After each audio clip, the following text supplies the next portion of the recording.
I've always heard stuff about James Cameron's The Abyss, but admittedly, I'd never seen it. Part of that was because it was notoriously hard to get a hold of. But this past week, they actually released a restoration, 4K restoration of it in theaters, one night only, one time only, sort of a thing. And I went and I took the opportunity to go see it. And I have to say, from the technique of it, for lack of a better term, it really holds up, right? It's a movie that takes place primarily underwater. It's about this group of people that are trying to essentially extract things from the submarine, that this U.S. submarine that went down before the Russians do, essentially. And so it's kind of got that,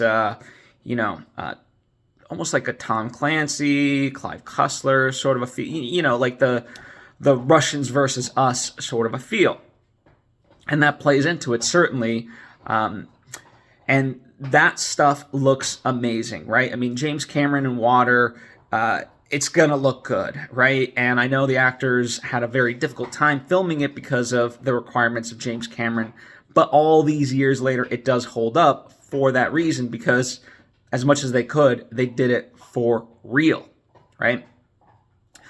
But there's also kind of this sci-fi fantasy element to it, that was the side of it that just kind of unfortunately ruined the movie for me. Like, had it just been about them, needing to like get to the sub and do what they needed to do, I would have been totally fine with that. I think it would have like stood on its own and would have been elevated just by the way it was done. But the fantasy element, like, it really propelled some visual effects stuff forward. Sure, like I think even that, even though it was made in the 80s, still actually does hold up quite well.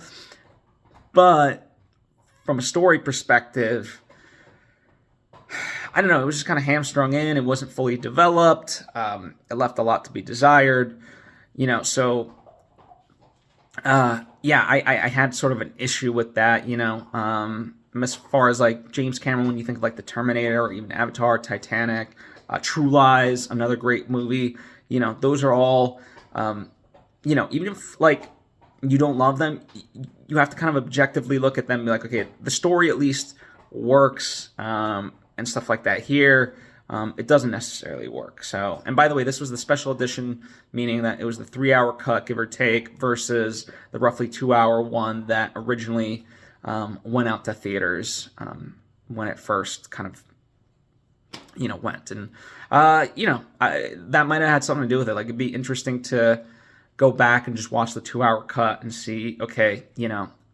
compare and contrast, like, which one do I like better? Will it be the shorter version? That just, kind of streamlines things a lot better, and see how that works on me. But anyway, if you've not seen The Abyss, it did just happen. It was one night only, so unfortunately can't go out and see in theaters. I mean, maybe hopefully they'll kind of play it again. But they did that in anticipation of, the 4K restoration release. I don't know the exact date of that necessarily, but look out for that if you're a fan of James Cameron, or any of this does sound appealing to you. So check it out, and when you do, let me know what your thoughts are.